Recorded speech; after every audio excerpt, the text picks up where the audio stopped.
Samarian dengan NIM D1B017135 Program Studi Agribisnis Fakultas Pertanian Universitas Jambi. Pada kesempatan kali ini, insya Allah saya akan mempresentasikan hasil tugas saya, yaitu mata kuliah Ekonomi Sumber Daya Alam dan Lingkungan. Sebelum itu saya ingin mengucapkan terima kasih kepada dosen pengampu saya, yaitu dosen yang pertama Ibu Dr. Insinyur Syani MS, dan dosen pengampu yang kedua yaitu Bapak Insinyur Yanuar MSI. Dalam waktu 5-6 menit ke depan, saya akan mempresentasikan materi-materi terkait dengan ekonomi sumber daya alam dan lingkungan, mulai dari tanah, sumber daya hutan, sampai ke hakikat pembangunan berkelanjutan. Oke, langsung saja masuk ke materi yang pertama, yaitu sumber daya tanah. Sumber daya tanah merupakan komoditi ekonomi yang dapat dibeli dan dijual ke penjualan, pegadaian, dan pajak. Dari sumber daya itu memerlukan teknik penaksiran dan perkiraan khusus, karena tanah punya nilai yang relatif meningkat dari tahun ke tahun, sehingga menyebabkan adanya pasar tanah. Artinya, sumber daya tanah ini adalah komoditi ekonomi yang dapat menjadi sesuatu yang berharga dengan adanya sumber daya jual beli itu tadi. Oke, selanjutnya peran hutan terhadap lingkungan. Hutan adalah sumber kehidupan. Disadari atau tidak, diakui atau tidak, nyatanya hutan telah memberikan banyak manfaat bagi manusia, baik mereka yang tinggal di pedesaan maupun di daerah perkotaan. Yang di pedesaan itu bisa mereka mengambil apa isi di dalam hutan. Contoh seperti rotan bisa dibuat kerajinan. Nah, yang di kota seperti apa? Apakah dia tidak bisa mengambil manfaat dari hutan? Bisa tentunya. Contohnya gini, contohnya ketika oksigen itu dihasilkan dari hutan. Nah, masyarakat kota itu mengambil manfaat dari oksigen itu tadi. Hutan adalah penyedia jasa lingkungan. Hutan adalah penyedia jasa lingkungan. Yang pertama adalah hutan sebagai sumber air dan pengendalian daur air. Selain itu, dengan lebat dan kokohnya pohon yang ada di hutan membuat hutan bisa menjadi pengendali erosi dan banjir. Selain itu juga, kelebihan dari tumbuhan-tumbuhan tadi mampu menyerap karbon dioksida sehingga mengambil karbon yang berbahaya bagi manusia. Serta dengan lebat dan asrinya hutan yang tadi mampu menjadi tempat berkembangnya flora dan fauna, sehingga flora dan fauna itu tadi bisa berkembang ke wilayah-wilayah hutan yang ada.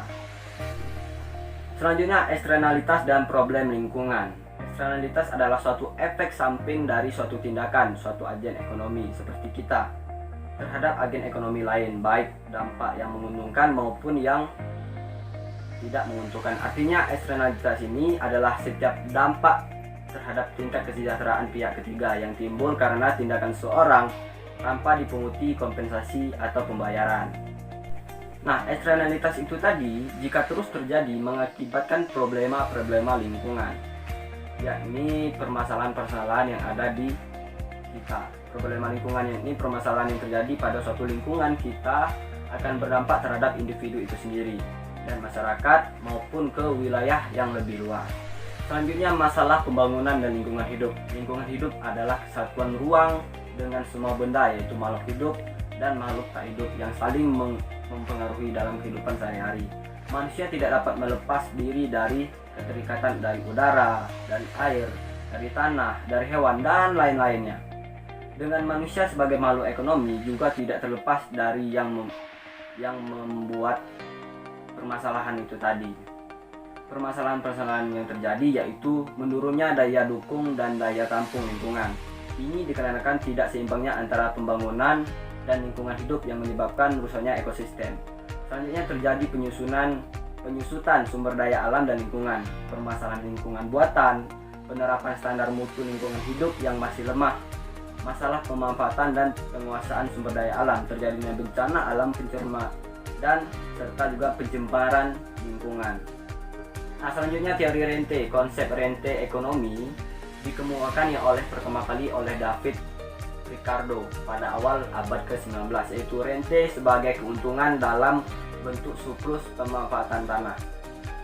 Dalam ekonomi, sewa ekonomi adalah pembayaran apapun kepada pemilik atau faktor produksi yang melebihi biaya diperlukan untuk memasukkan faktor itu dalam produksi. Dalam ekonomi klasik, sewa ekonomi adalah setiap pembayaran yang dilakukan termasuk nilai yang diperhitungkan atau manfaat yang diterima untuk input yang tidak diproduksi seperti lokasi tanah, dan untuk aset yang dibentuk dengan menciptakan hak resmi atas peluang alam.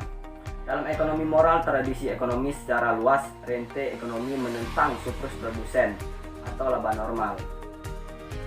Ketika rente ekonomi diprivasikan, penerima rente ekonomi disebut sebagai rente.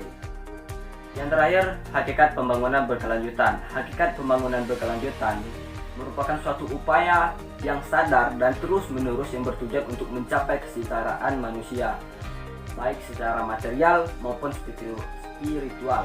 Kegiatan pembangunan merupakan kegiatan yang tidak dapat diberhentikan guna meningkatkan kesejahteraan manusia.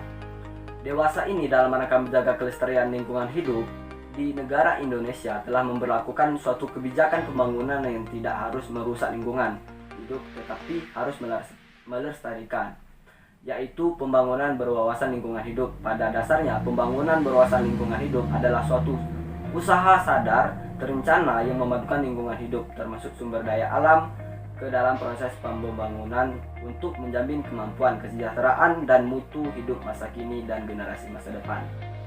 Nah, teman-teman yang melihat serta Bapak dosen yang saya hormati, mungkin itu adalah materi yang saya sampaikan. Semoga materi ini bisa menjadi ladang manfaat dan bermanfaat bagi masyarakat luas.